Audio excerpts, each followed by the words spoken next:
El Camino Podcast. Seguimos al que es el camino, la verdad y la vida. Por Jorge Mario Quintero. Después de haber sido esa niña juiciosa, esa niña de casa, esa niña excelente en el estudio, verme mi mamá tan chiquita, toda pintada, y yo parecía una vieja de 30 años, me iba para los bares, me paraba en las mesas a bailar. He tenido un reto toda mi vida con la parte afectiva por muchos vacíos emocionales, por muchas ausencias, y de ahí me saca el Señor. Vamos a descubrir el lugar de María en la fe de Elizabeth, pero también descubrir el lugar de María en la fe de todos, ir entendiendo ese lugar, ese espacio maravilloso, no solamente como un espacio teológico o como un espacio mariológico, sino como un espacio cotidiano, real, donde podamos constatar las realidades de siempre, los instantes de siempre, los momentos de cada día donde podemos vivir la compañía de la madre. Bueno, ya entra por acá Elizabeth, muy juiciosa con la Virgencita de Guadalupe atrás. Elizabeth, qué alegría saludarte, qué gusto, ¿cómo estás? Jorge, muy buenas noches, gracias a Dios, muy bien, por aquí un poquito carrereadita, pero aquí estamos firmes y bueno, muy feliz de poder compartir con ustedes esta noche. Qué bueno, Elizabeth. ¿Cómo sigues de salud? Hasta estos días me están enterando pues que has estado en diferentes situaciones, vas mejorando, pues al menos no se te nota que de salud. Eso está muy bien, pues Jorge, bien, bien, ha sido todo un proceso, parte también de esas caricias del cielo con nosotros, toda una experiencia, un cambio de rutinas bastante importante, bastante significativo, muchas terapias, muchos tratamientos, pero gracias a Dios vamos adelante y aunque de tanto en tanto van saliendo como nuevas cosas, pues sabemos que de todo podremos emerger con la ayuda del cielo, pero vamos firmes. Amén, amén, muy bien, esa actitud con la que asumes esas dificultades. Qué bueno, estaba mirando y eres una mujer con muchos frutos, ¿cierto? Tienes la fundación dedicada a la familia, dedicada a sanar la clínica de la familia, libros, estaba viendo un montón de libros también, escritora, has ayudado a muchas mujeres en diferentes procesos. Bueno, Elizabeth, qué bueno, me alegra mucho poder compartir contigo todas estas maravillas que el Señor ha hecho en tu vida. Amén, amén, así es todo para la gloria del Señor y precisamente pues parte de lo que vamos a hablar hoy es de eso, de cómo nuestro amado Dios y su Santísima Madre encamina para bien todo lo que nos pasa y muchas veces en medio de nuestros desiertos, de nuestras realidades, de los dolores que podemos vivir, pues llega el Señor y escribe derecho en nuestros renglones torcidos. Entonces, gran parte de todo eso que mencionas ha sido gracias precisamente al proceso de Dios y al paso del Señor en mi vida. Entonces, que todo sea para la gloria de Él. Amén, amén. Bueno, Elisa, entremos en materia. Eh, ¿Cómo has experimentado a María o cómo te ha ayudado María a encontrarte con Jesús, a reconocer a Jesús en tu vida? Partamos de ahí. Bueno, pues es una larga historia, como dicen por ahí. Yo tuve el privilegio de haber nacido en un hogar católico. Mis padres desde muy niña me inculcaron la fe. Estudié en colegios católicos, entonces siempre recuerdo mucho que tenía desde muy niña un amor especial por el Señor, por la Santísima Virgen. Recuerdo mucho que cuando estaba chiquita me gustaba mucho llevarle flores y en el colegio teníamos un altarcito de la Virgen, entonces siempre me gustaba poder ir, saludarla, llevarle florecitas y tener esa expresión de mi devoción a la Madre. Pero realmente el paso de la Santísima Virgen por mi vida se dio de manera fundamental en el momento en el que tengo el deseo de ser madre y no poder lograrlo, no poder conseguirlo. Entonces, bueno, más adelantico les hablaré de eso. Pero pues básicamente es esto. Crezco entonces con la bendición de recibir esta educación en la fe y el Señor comienza a hacer cosas de forma importante, de forma significativa, especialmente en mi adolescencia, que es cuando ya tengo ese encuentro real, personal con Él y empiezo a amarlo y a seguirlo. Y Él, en su infinito amor y en su infinita misericordia, como les decía ahorita, escribe derecho en mis renglones torcidos, porque hay muchas realidades y muchas situaciones que empiezo a atravesar en medio de mi rebeldía, en medio de los vacíos de mi historia, de todas esas heridas generadas en mi corazón. Y bueno, y el Señor llega para hacer su obra y mostrarme su misericordia.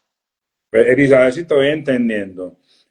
Digamos que no tuviste un cambio así drástico, o sea, no como muchos de nosotros contamos como ese hijo pródigo, ese pasado, sino que toda tu vida has tenido esa cercanía al Señor, o si hubo un momento en el que te alejas y luego retomas el camino.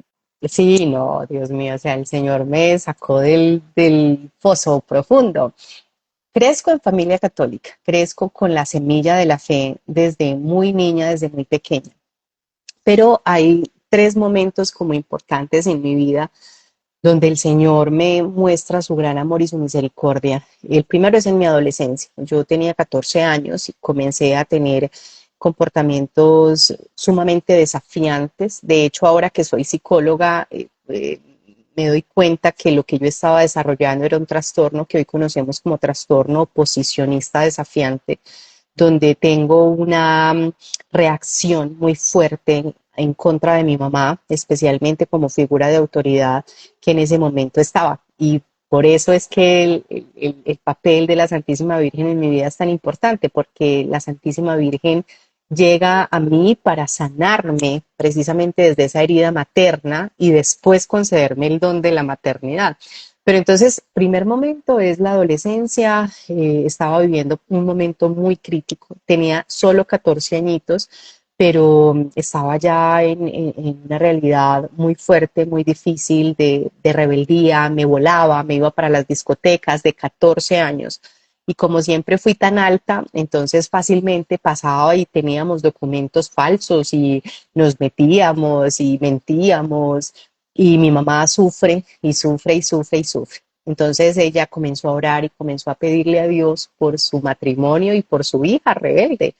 Y el Señor en su gran misericordia comenzó a trabajar en mí. Esa etapa, siendo chiquita, fue una etapa muy difícil porque tenía muchas ideaciones suicidas, porque no tenía sentido en mi vida y entonces trataba de buscar a través de la rumba, incluso alcancé, por la misericordia de Dios, el trago no funciona muy bien en mi cuerpo, entonces alcancé a tomarme cualquier cosa a los 14 años y me pateó tan fuerte que hasta ahí llegué, pero sí comencé un proceso bastante difícil. Y en el terreno afectivo tuve una vida afectiva sumamente desordenada y allí el Señor me extendió su amor y su misericordia por primera vez. Comencé entonces mi adolescencia en los grupos juveniles, me enamoré de Jesús, empecé a servirle con todas mis fuerzas, con todo mi corazón, hasta que llegué a la universidad. Y ahí viene el segundo momento de crisis importante de mi vida. En la universidad tuve un momento muy complejo donde de nuevo aparece esta rebeldía, de nuevo aparece este oposicionismo y me peleo con mis directores espirituales, me peleo con la iglesia, me peleo con la fe. Empecé a llenarme de argumentos desde la psicología y Dios empezó a sobrarme. Fue un momento sumamente difícil, oscuro. Es en mi vida y en mi historia el momento más oscuro en el que pude caer porque comencé a tener comportamientos sumamente desatinados. Pues imagínate, cuando sacamos a Dios de la ecuación, pues ¿qué se puede esperar? ¿Qué se puede esperar? Llegó un momento donde incluso yo desafié a Dios y le dije, no sé si existís o no existís, si existís, pues quédate donde quieras, donde sea que estés y no te metas más en mi vida. Y si no existís, pues bueno, estoy aquí hablándole al aire, pero vos allá y yo acá, a ese punto llegué. Y bueno, como te digo, fueron varios años de muchísima oscuridad. Perdí totalmente el rumbo de mi vida, absolutamente perdí el rumbo de mi vida. Y el Señor, una vez más, con lazos de amor y misericordia, vuelve y me llama pacientemente. Yo estaba terminando mi carrera en ese entonces y estaba buscando las prácticas profesionales. Entonces, eh, para resumirte la historia, habían dos agencias de prácticas con las que sintonizaba porque yo tenía muy claro que quería ser psicóloga para las familias. Entonces estaba el Secretariado de la Mujer de la Alcaldía de Medellín y el Secretariado para la Familia de la Arquidiócesis de Medellín. Obviamente yo me decanté por el de la alcaldía porque dijo, sí, irme a trabajar con curas, jamás, o sea, olvídate. Y resulta y sale que cuando me presento a la alcaldía no me reciben porque estaban buscando practicantes ya de últimos semestres, noveno y décimo, y yo apenas iba para octavo semestre. Entonces no quedaba otra que la curia y yo decía, no, pero yo qué me voy a ir a meter allá. Y mira lo hermoso que es Dios porque yo voy y hablo directamente con quien era el director de prácticas en ese entonces, que era un psicólogo egresado de mi universidad. Yo lo conocía, entonces yo voy y lo busco y le digo, yo quisiera saber qué tan importante es para hacer las prácticas aquí que uno sea creyente, que uno sea católico, qué tan importante es. Y él me dice, no, realmente lo importante es que seas una persona con una vida recta, una persona de valores. Después yo fui coordinadora de prácticas y no solamente era muy importante, sino que es requisito que los psicólogos que hacen prácticas en la pastoral familiar tengan una experiencia de fe. Pero ahí estaba Dios llamándome en su amor y en su misericordia.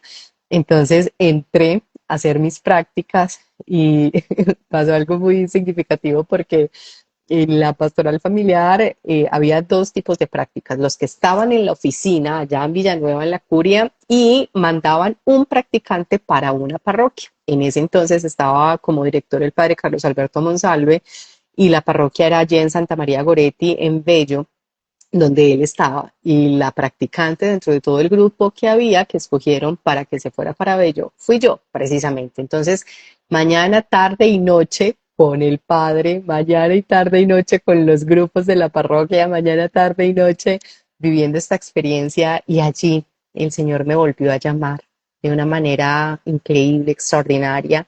Comencé un programa radial en ese entonces con el Minuto de Dios porque siempre me ha apasionado mucho los medios de comunicación y allí pues encuentro la renovación carismática y comienzo de nuevo mi proceso de fe, mi proceso de regresar al redil. Segundo momento. Y ya el tercer momento pues es donde se vuelve protagonista Nuestra Señora, es cuando me caso y tenemos el sueño de ser padres y yo tengo un diagnóstico de infertilidad desde los 18 años y mi esposo cuando nos reencontramos, porque nos habíamos conocido chiquitos en los grupos juveniles precisamente, y ya nos reencontramos grandes y él me dice, mira, tú y yo nos vamos a casar y vamos a tener dos hijos. Y yo le digo, bueno, sí, muy bonito tu fe y todo, pero yo no puedo tener hijos.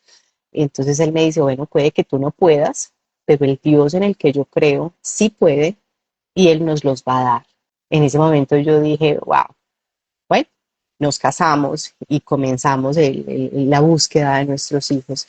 4 años, Jorgillo, de infertilidad, 4 años de vivir lo que en uno de mis libros precisamente titulo en un capítulo La amarga espera de la dulce espera. Y allí es entonces donde la Santísima Virgen entra a hacerse protagonista. ¿Y cómo fue? Pues contanos. Bueno, el proceso fue muy hermoso. No es fácil y una de las razones por las cuales siento que el Señor en su misericordia me ha permitido servirle y a través de la clínica para la familia y de lo que hacemos, de la forma en la que lo ha hecho, es porque cuando tú has vivido un desierto, cuando tú has pasado por una realidad y por una situación, logras entender y comprender en otra magnitud y de otro nivel la realidad que hay allí. Y eso fue precisamente lo que a mí me pasó con la infertilidad, o sea, vivir año tras año, mes tras mes, el dolor de anhelar la vida, porque nosotros nos casamos para ser dadores de vida, lo teníamos clarísimo, y ver como esa desilusión y ese dolor cada mes, de darnos cuenta que una vez más no habíamos quedado en embarazo, que una vez más no se daba.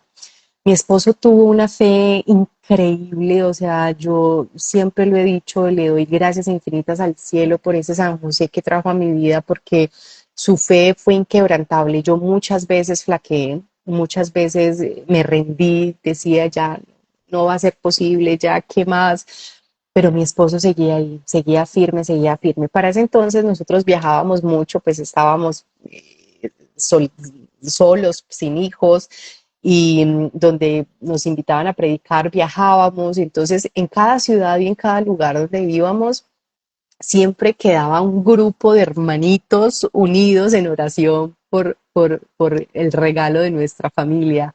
Y comenzó a formarse un ejército de oración en diferentes lugares del mundo, preciosísimo. Y llega un momento en el que a través de nuestro director espiritual, que por cierto hoy está cumpliendo años, saludito especial, el Señor nos envía un mensaje directo, porque llegan estos momentos de angustia, de dolor, y Él me dice, bueno, vamos a pedirle al Señor que nos muestre, que nos guíe. Y se fue y se metió en un periodo de ayuno, de oración, y al regresar nos dice, bueno, el Señor me ha confirmado que la promesa de la vida ya está, o sea, el regalo de la vida ya está, pero el Señor quiere que comiencen a pedirle su Hijo a través de la Santísima Virgen. Y como tratamiento de fertilidad, nos dejó esta receta. Van a rezar todos los días el Santo Rosario. Yo no estaba muy familiarizada con el rosario. Yo no había entendido, comprendido la riqueza que se escondía detrás de esto. Por el contrario, como le pasa a muchas personas, yo decía, ay, pero es que repetir y repetir, yo era más carismática, más de la oración, más de la alabanza, más de no sé qué.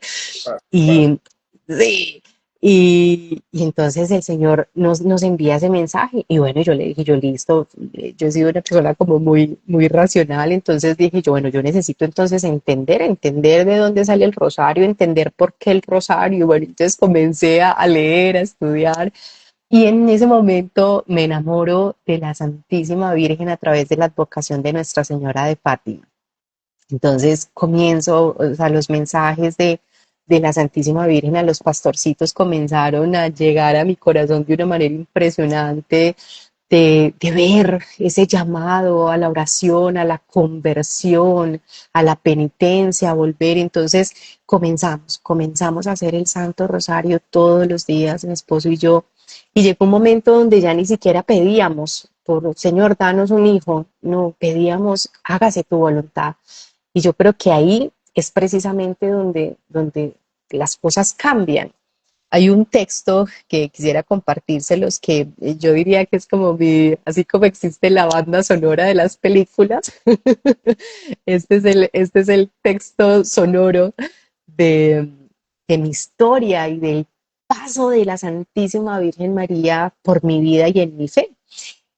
Y este texto tiene para mí un sentido y un significado gigantesco, porque fue el alimento y el sustento durante ese tiempo de desierto, y después, cuando el milagro se dio, fue la forma en la que entendí cómo Dios y cómo el Señor todo lo hace perfecto y todo lo hace bien. Es el pasaje cuando la Santísima Virgen María visita a su prima Santa Isabel.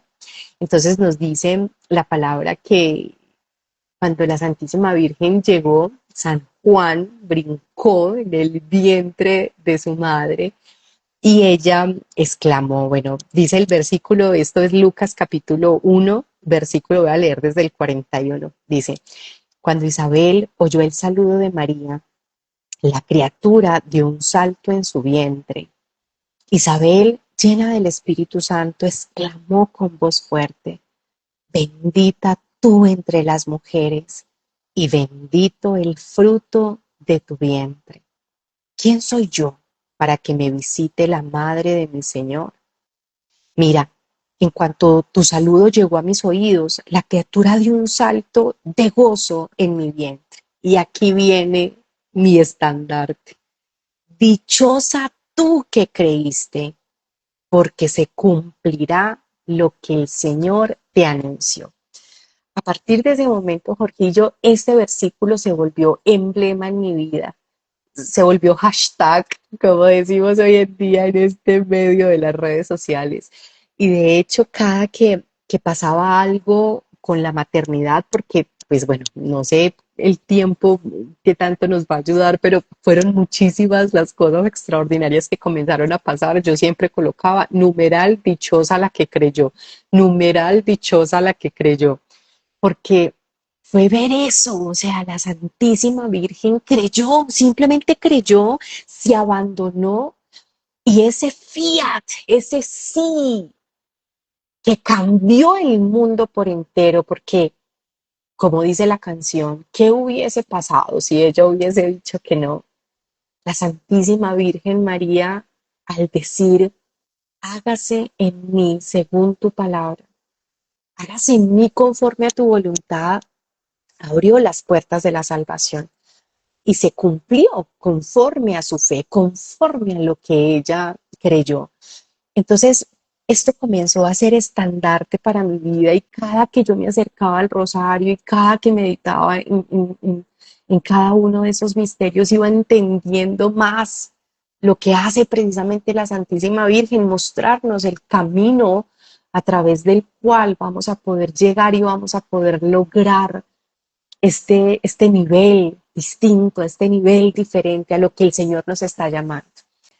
Y bueno, para resumirte, hechos extraordinarios que comenzaron a pasar después, quien hoy es la madrina de Juan Andrés, nuestro hijo mayor, que en su momento fue paciente mía, y después, pasados los años, un día me escribe y me dice, Eli, anoche soñé contigo y quiero contarte porque creo que este sueño viene de Dios y es un mensaje directo para ustedes. Y yo, wow, ¿qué pasó?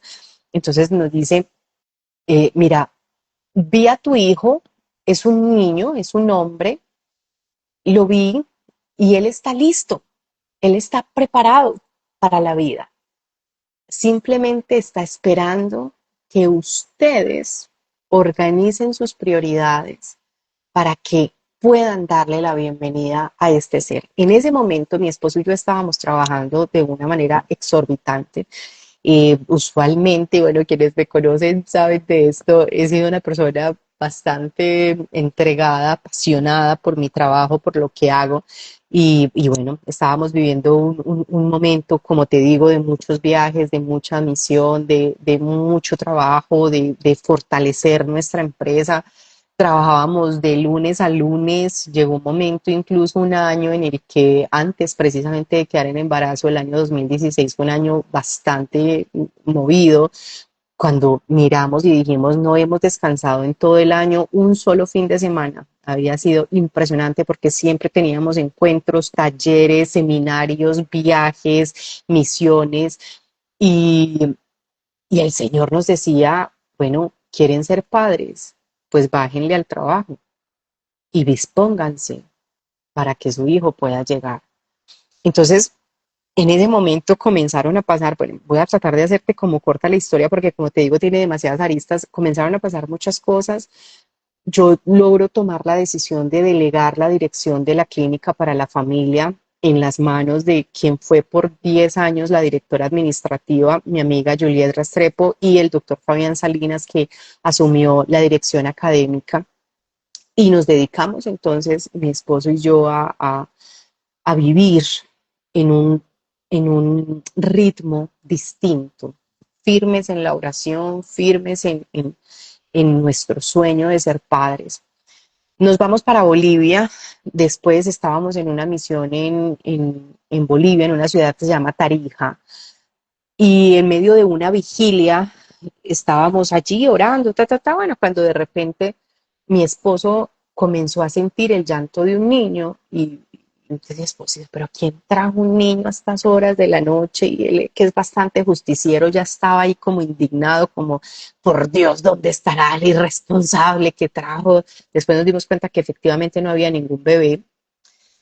Y en ese momento en el que mi esposo comienza a sentir este llanto, el sacerdote que estaba dirigiendo, estábamos en una hora santa, comienza a hacer una oración de sanidad y a dirigirnos, pidiéndole al Espíritu Santo que empezara a orar en los cuerpos enfermos. Entonces nos decía, vas a colocar las manos en el lugar en el que tienes esta afección. Entonces yo obviamente me puse las manos en el vientre, en mis ovarios, y mientras tanto el príncipe iba escuchando este llanto y de repente un chico hermoso, Cristian, que hacía parte del Ministerio de Música, después él nos explicó lo que pasó, simplemente se puso de pie, tomó el micrófono, estaban en el Ministerio de Alabanza y dijo, es un varón y será consagrado a Dios. Cuando yo escuché eso, Jorge, yo comencé a llorar de una manera increíble. Ya nos habían dicho, sin tener conexión entre ellos, este sueño profético que había tenido Mónica, la madrina de Juan, y esta confirmación, o sea, fue impresionante, impresionante. Y bueno, nos regresábamos a Colombia, seguimos y después íbamos para un retiro. Esto fue ya en abril del 2017. Y rumbo a ese retiro yo iba diciéndole al príncipe, el príncipe es mi esposo, para quienes no están acostumbrados a esto, don príncipe. Y yo iba diciéndole, amor, o sea, tenemos que hacer algo porque la enfermedad que yo tengo se llama endometriosis. Cuando una mujer tiene endometriosis, cada nuevo periodo menstrual es un avance, una progresión de la enfermedad. El tratamiento para la endometriosis son anticonceptivos, bien sea pastillas, dispositivos y demás. Entonces yo le decía al príncipe, amor, tenemos que tomar una decisión porque no puedo más con este dolor. O sea, era impresionante, los dolores cada mes eran increíbles. En ese momento iba con un dolor impresionante. Tenemos que tomar una decisión. Y llegamos llorando ambos al retiro de, bueno, que se haga, Señor, tu voluntad. Pues nosotros estuvimos abiertos a la vida, nosotros estuvimos, Señor, esperando y creyendo, pero pues me rindo, no puedo más. Y me acuerdo que estábamos en el retiro, es un retiro hermoso que tenemos en la clínica que se llama Dios reescribe tu historia. Y entonces estábamos allí en la alabanza y estaba cantando el ministerio esa canción que dice, Cristo me dijo que luchara otra vez, que luchara otra vez, que luchara otra vez. Y yo lloraba diciendo que luchara otra vez, pero ya no puedo más, pero no soy capaz, pero bueno. Te cuento que me agarró un dolor en ese retiro impresionante, nos tocó salir para urgencias, me atendieron en el Hospital San Vicente en Río Negro, me pusieron morfina. Antes de ponerme morfina, la doctora me dijo, ¿hay alguna posibilidad de que estés en embarazo? Y yo, no, doctora, llevo 4 años buscándolo, o sea, no, para nada, o sea, nada. Entonces me pusieron morfina y ya estaba en embarazo. En ese momento estaba en embarazo, no lo sabía.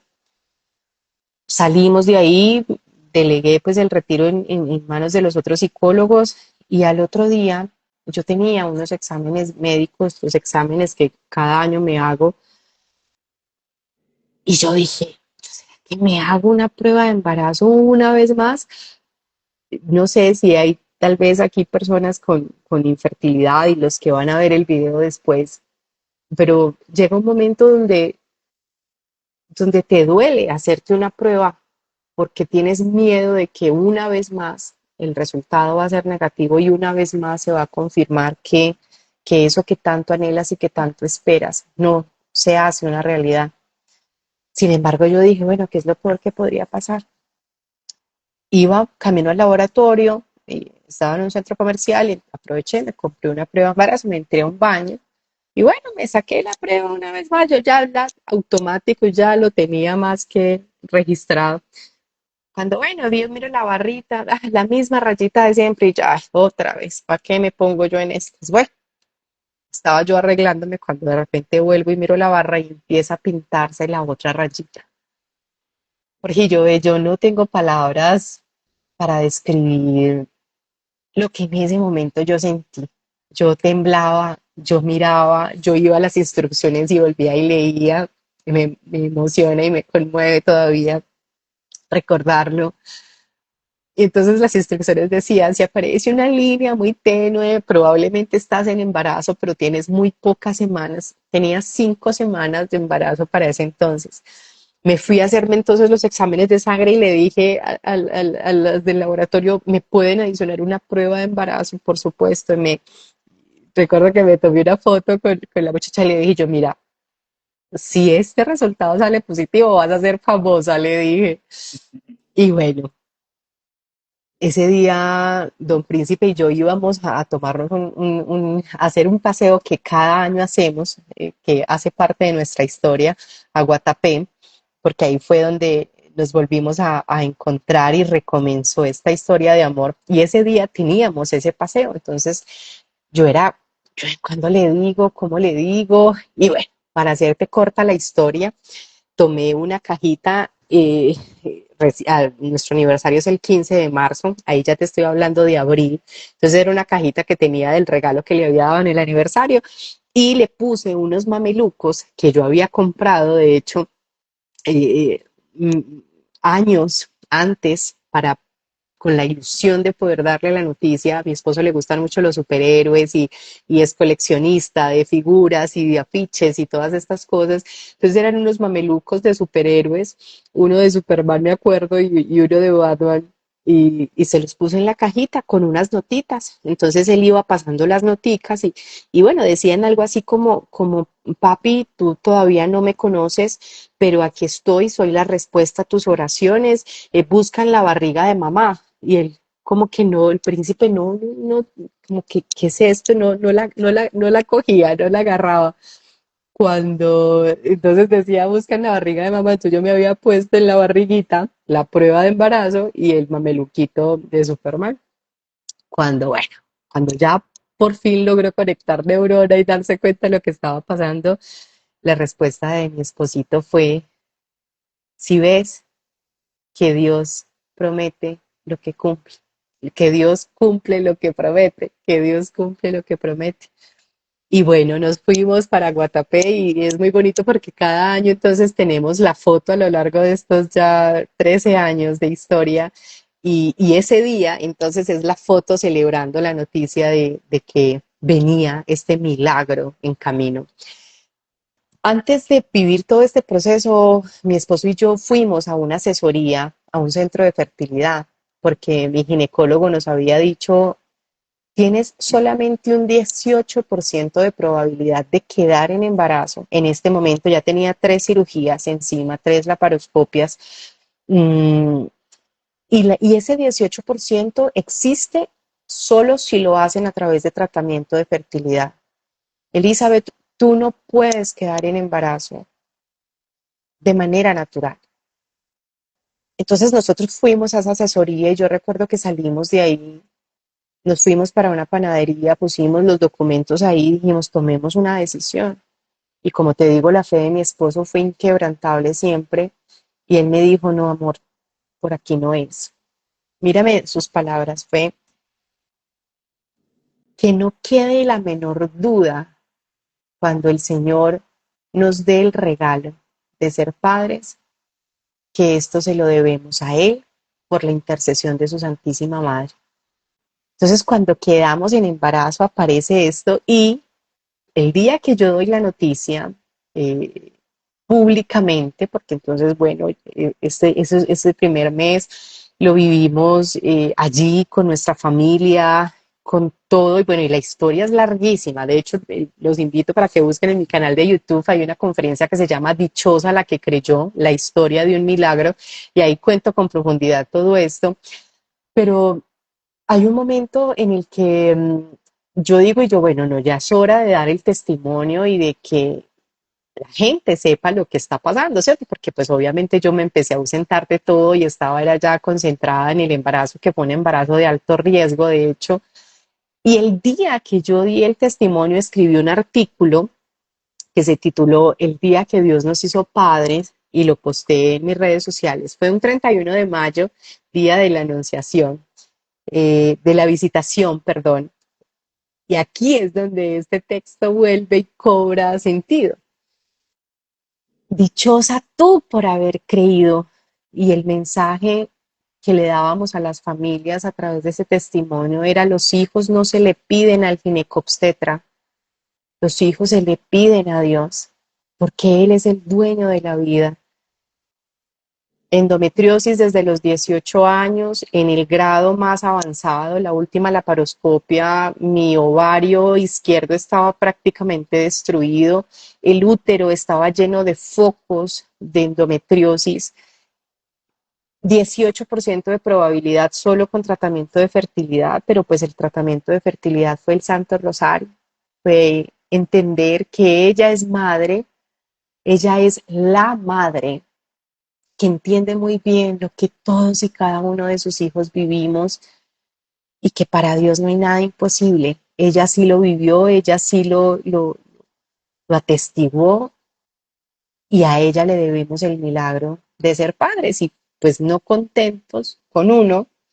A los 3 años, bueno, nosotros seguíamos buscando porque nuestro gran sueño era tener 2 hijos y mi enfermedad seguía. En diciembre del 2020 me hacen otra ecografía y ya no solo tenía endometriosis, sino adenomiosis, el útero lo tenía perverso.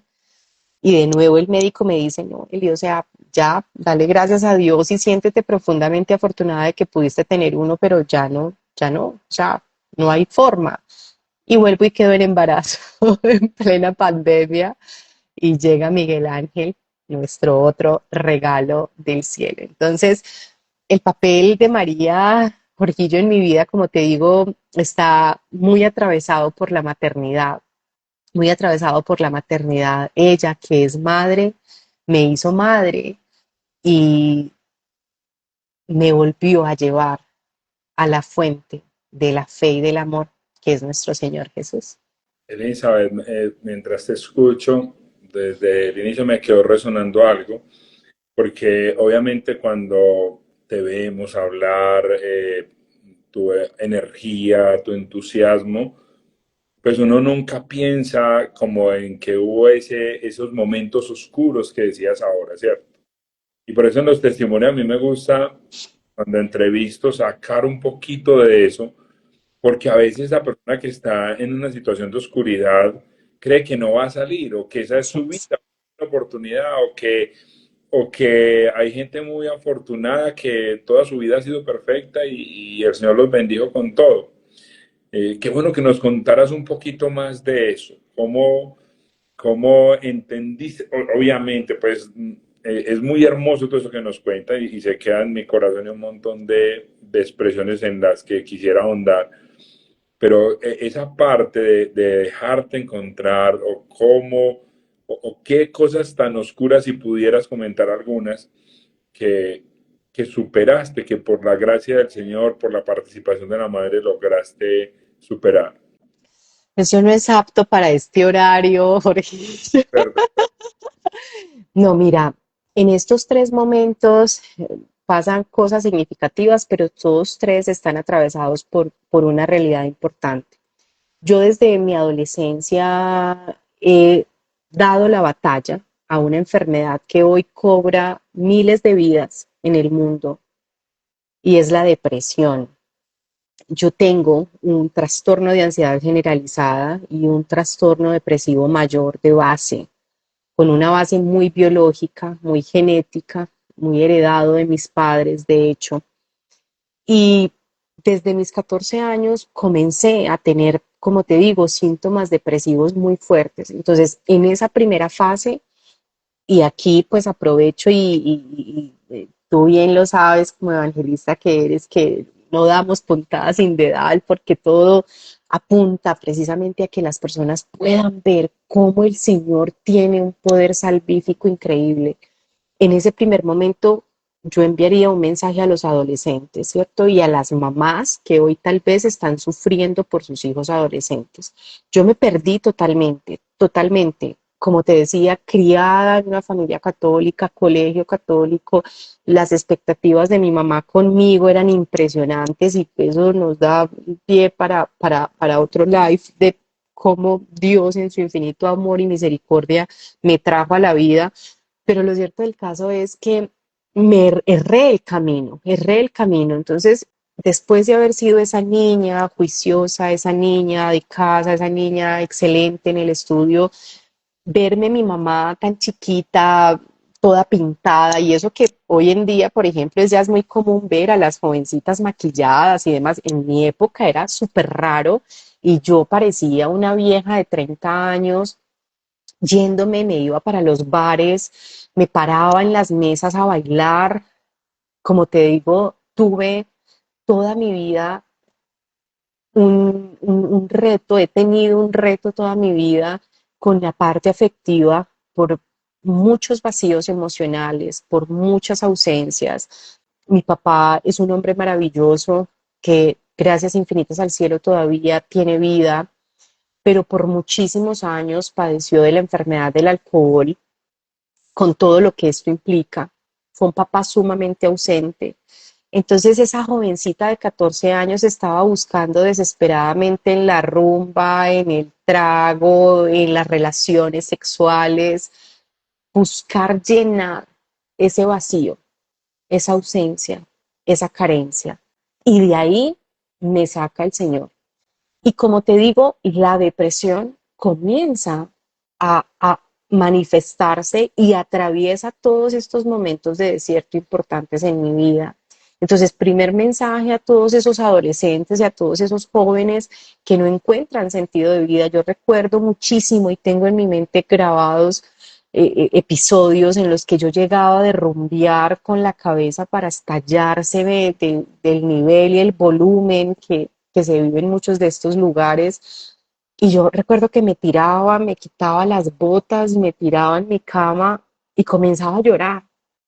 Después de haber bailado, después de haberme casi que empelotado, porque era una cosa terrible lo que viví en ese momento, ya con maquillaje corrido, llorando, diciendo, ¿qué sentido tiene esto?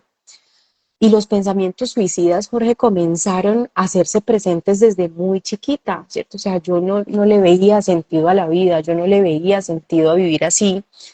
Una de las cosas que hoy desde la psicología lo sabemos es que el suicida realmente no quiere acabar con su vida. Lo que el suicida quiere hacer es acabar con el dolor que está sintiendo. Yo quería acabar con esa vida sin sentido, yo quería acabar con esa ausencia de amor, con ese no sentirme perteneciente, con ese no sentirme importante. Y eso fue en el primer momento.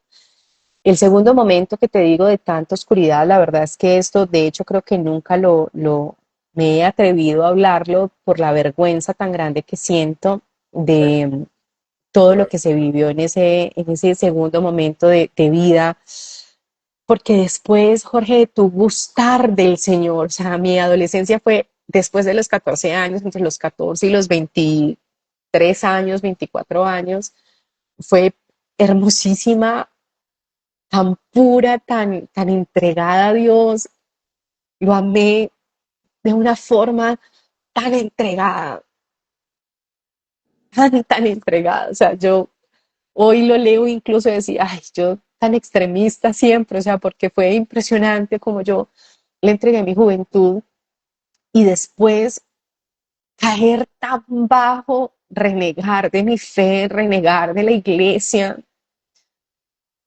Incluso yo me identifico mucho con San Pablo, porque yo empecé a perseguir la iglesia y lo hacía a través del conocimiento y de la psicología y a tratar de explicar lo que en su momento había vivido y decirle a la gente y hablarle a la gente, no se dejen engatusar de esta manera, esto es una paranoia colectiva, esto es no sé qué.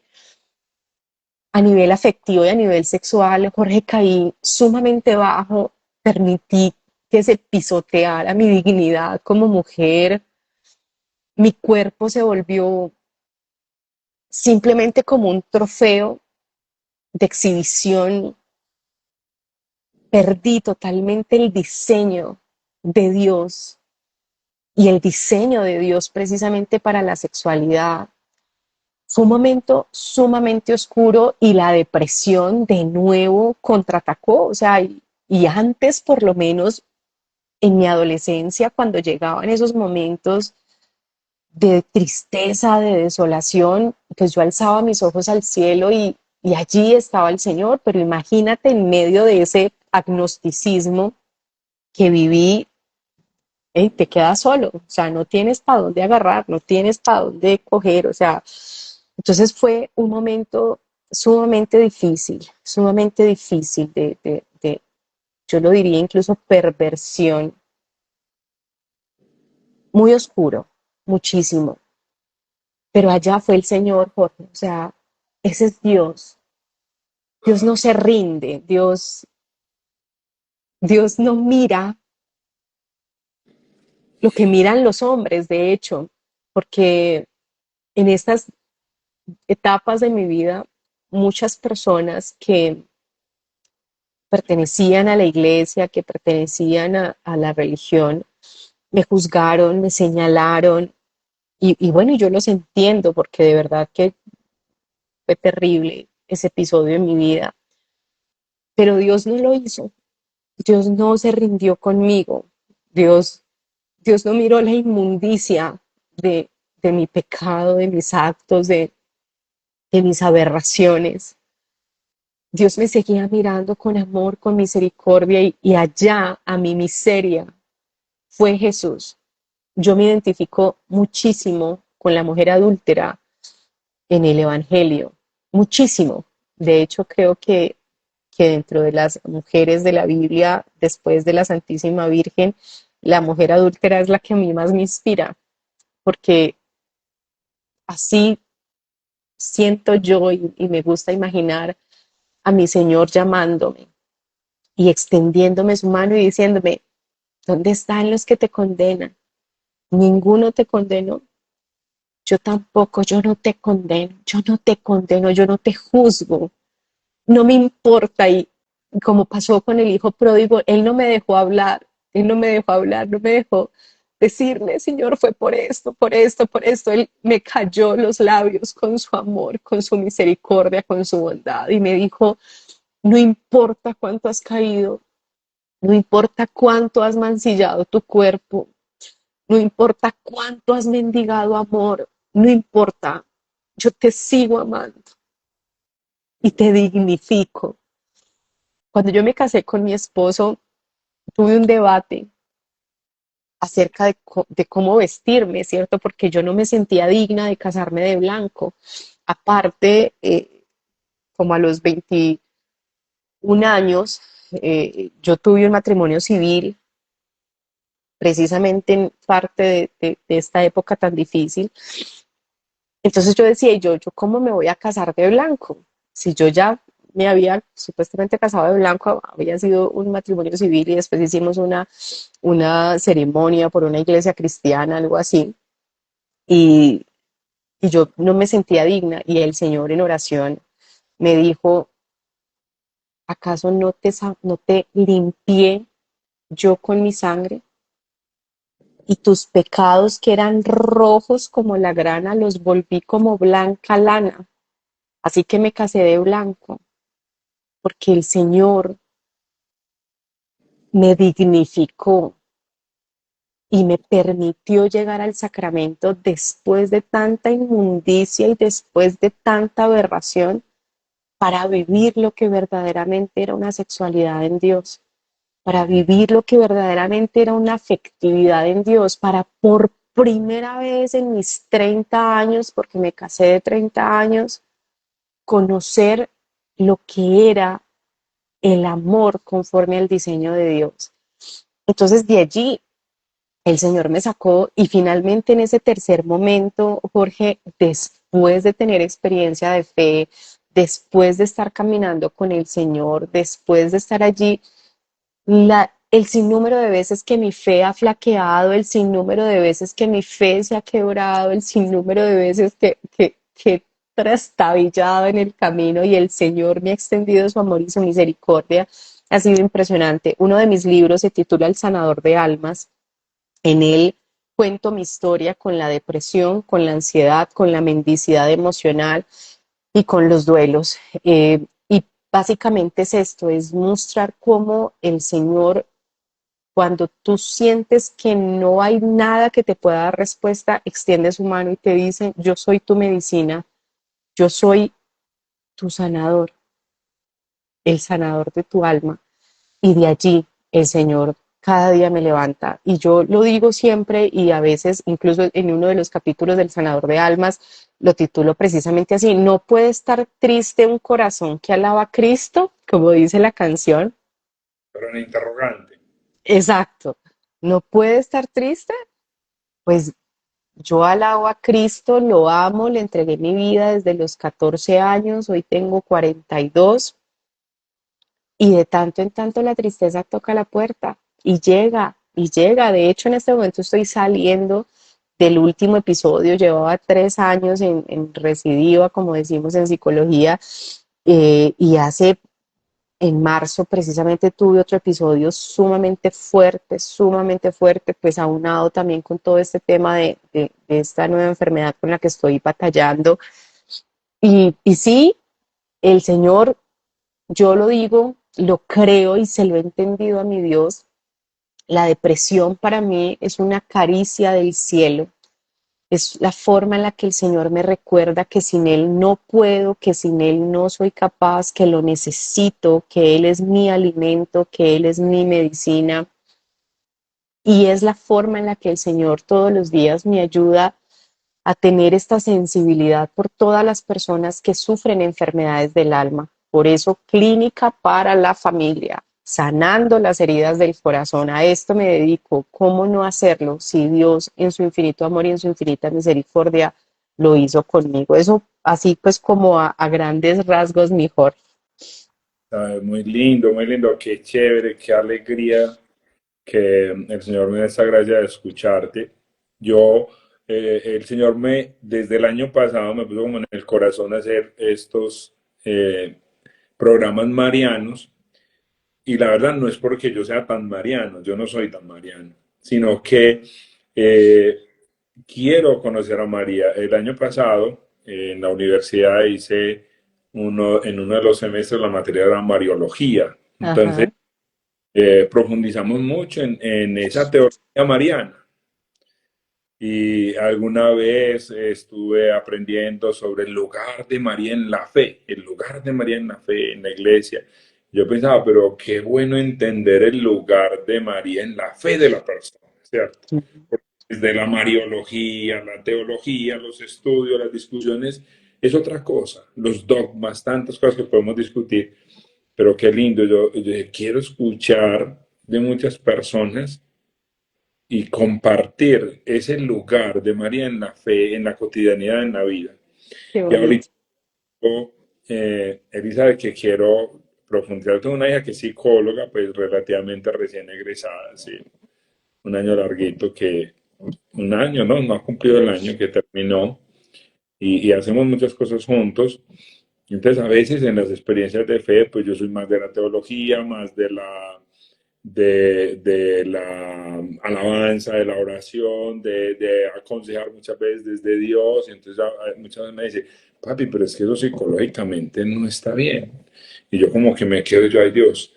Entonces, ¿cómo empezaste como a equilibrar esas dos realidades? Yo no creo que la ciencia riña, ¿cierto? No, no es el pensamiento, pero muchas veces con estas cosas de que el Señor hace lo que Él quiere, y yo creo que Él hace lo que Él quiere, eh, a veces no es fácil como, digamos, nivelar las ciencias o complementarlas, sino que Él se va por otro lado. Por ejemplo, cuando tu esposo te daba esas expresiones de fe y que pronto decías, pero es que bueno, pues yo estudié la psicología y no, esto no cuadra, o en el cerebro de la persona no funciona así, o en las emociones del ser humano no funciona así.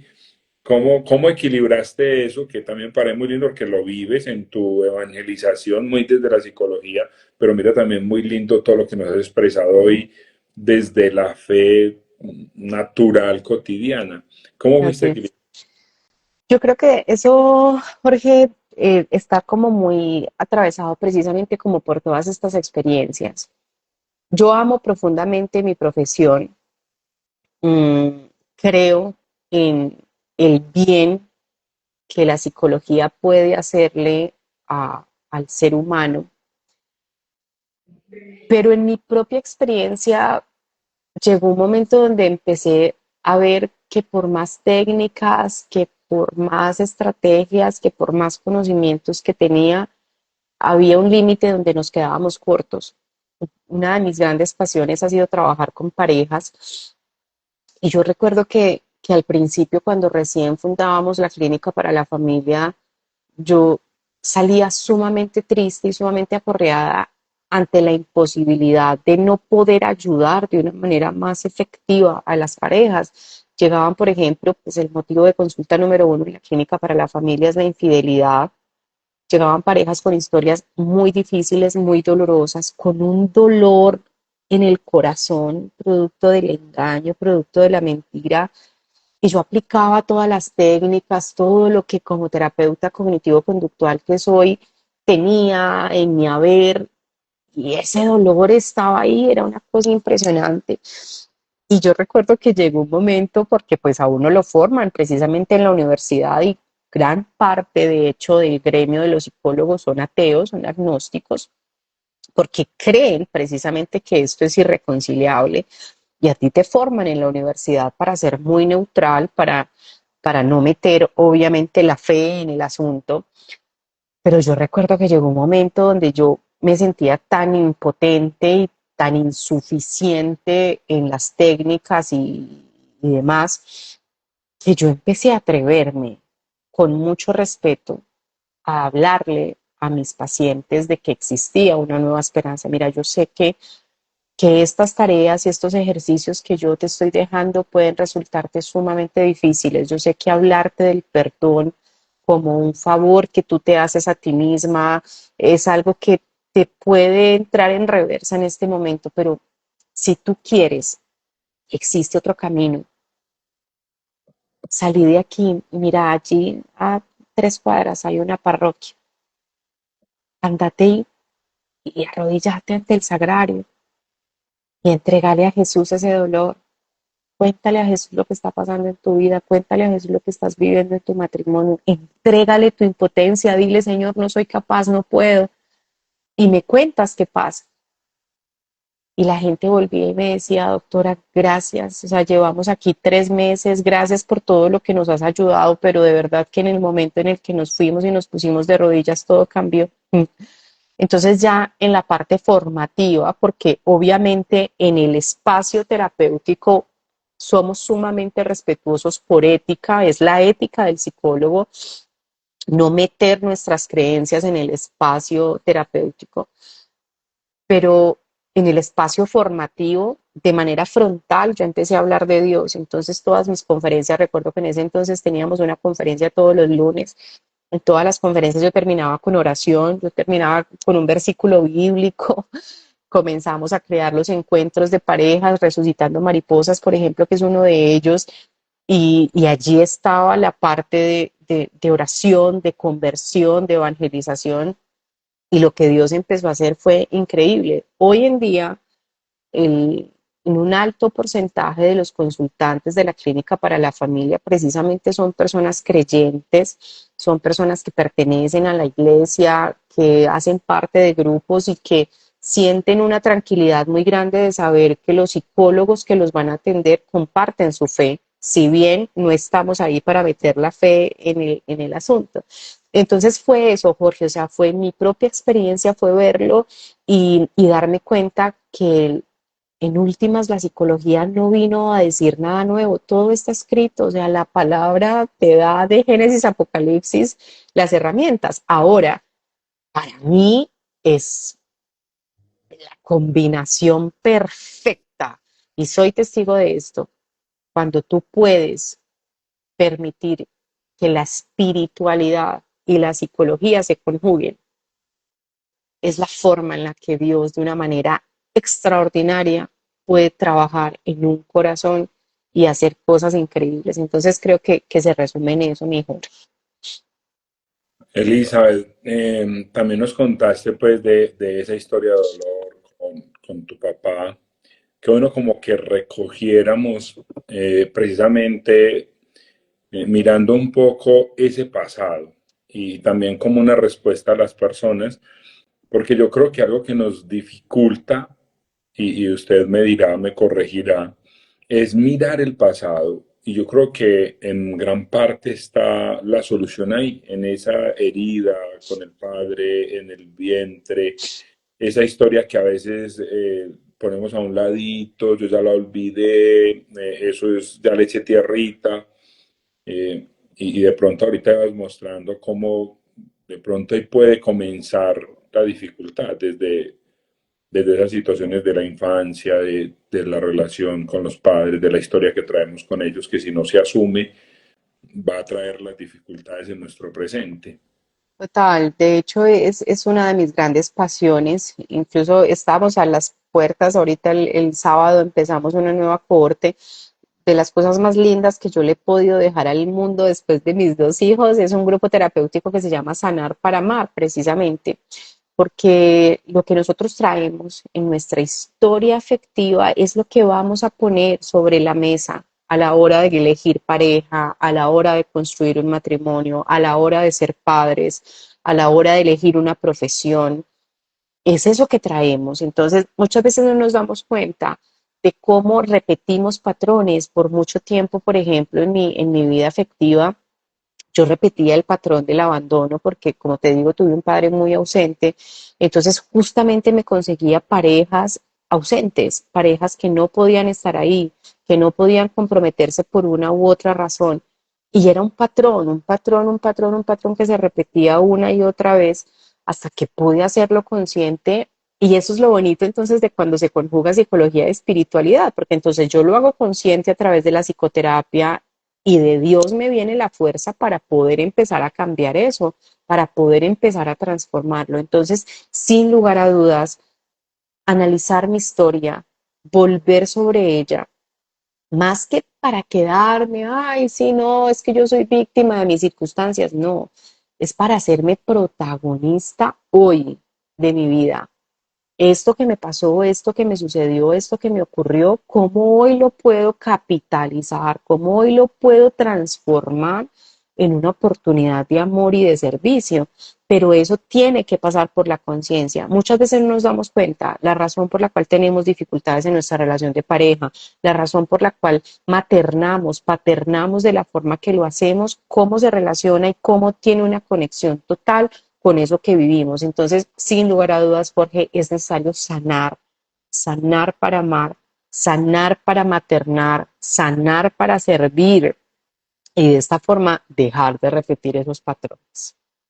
Bueno, Elizabeth, yo te agradezco muchísimo. Me ha hecho mucho bien escuchar tu testimonio. Yo sé que a los que lo han visto, que algunos han estado muy juiciosos, y a los que verán en otro momento este testimonio, les va a servir muchísimo. Entonces, como lo decías ahorita, terminemos orando. Anímate a Ajá. la oración con nosotros. Claro que sí, claro que sí. Para mí ha sido de verdad un privilegio poder compartir este ratito con ustedes. Y bueno, pidámosle en este momento al Señor, a nuestro amado Dios y Padre, a ese Dios que te creó, que conoce muy bien quién eres, que sabe muy bien dónde has estado y no se aterroriza por ello, sino que por el contrario te sigue mirando con amor y misericordia. A ese Dios que envía a su madre para ayudarte a sanar, para ayudarte a ver el camino y para permitirte a través de ella y de su manto amoroso que regreses a casa. Pidámosle pues a ese Señor, a ese Rey, a ese Dios todopoderoso, que en esta noche nos ayude y nos permita seguir cada día adelante. Padre Celestial, gracias infinitas te damos, Dios, por esta oportunidad, Señor, de ser testigos de tu amor, de tu bondad y de tu misericordia. Gracias, Señor, porque tú no miras lo que miras los hombres. Tú miras el corazón. Y allí, Señor, es donde nos extiendes tu mano para decirnos: yo estoy contigo, no tengas miedo. Pues yo te pido, Padre bueno, que llegues a través de este mensaje, a través de este video, a cada corazón y a cada vida que te necesita, Señor. Que tal vez se han sentido juzgados, señalados, que tal vez han creído que no hay esperanza para ellos. Recuérdales, Señor, cuál es tu obra. Recuérdales cuán grande es tu amor y permíteles en este momento sentirse amados. A través de tu Santísima Madre, Señor Jesucristo, déjanos sentir ese abrazo maternal. Déjanos sentir cómo ella nos lleva a ti y nos recuerda: no tengas miedo. ¿Acaso no estoy yo aquí, que soy tu madre? Hoy queremos sentir ese abrazo.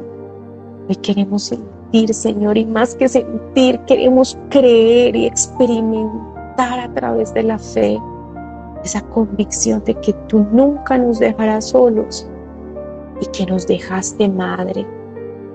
Gracias pues, Papá Dios, por tu obra en nosotros. Nos encomendamos, Señor, a tu guía, a tu dirección, y te damos gracias que nuestra Santísima Madre, como Madre de la Iglesia, ha prometido acompañarnos, pues tú, Señor, así lo has encomendado. Bendito seas por siempre y para siempre. Amén, Señor, y amén. Le damos pues la gloria al Padre, al Hijo y al Espíritu. Como era en un principio, ahora y siempre, por los siglos de los siglos. Amén. De nuevo, Elizabeth, un abrazo. Espero pues que no sea cierto. Hay unos temas que dejaste en punta que bueno poderlos compartir y poderlos profundizar. Muchas gracias por tu generosidad, con tu tiempo. Que el Señor te regale la salud que estás necesitando ahora. Que el Señor bendiga pues a tu esposo y a tus hijos. Amén, que así sea. Muchísimas gracias, Jorgillo, y para todos, que el Señor los guarde, los bendiga y que cada día puedan experimentar ese amor que nunca juzga, que siempre exculpa y que siempre, siempre, siempre da nuevas oportunidades. Un abrazo para todos, que el Señor me los bendiga. Feliz noche, un abrazo, gracias. Amén, chao, chao. Sígueme en todas las redes sociales como JM Quintero o Jorge Mario Quintero. Espera el próximo episodio.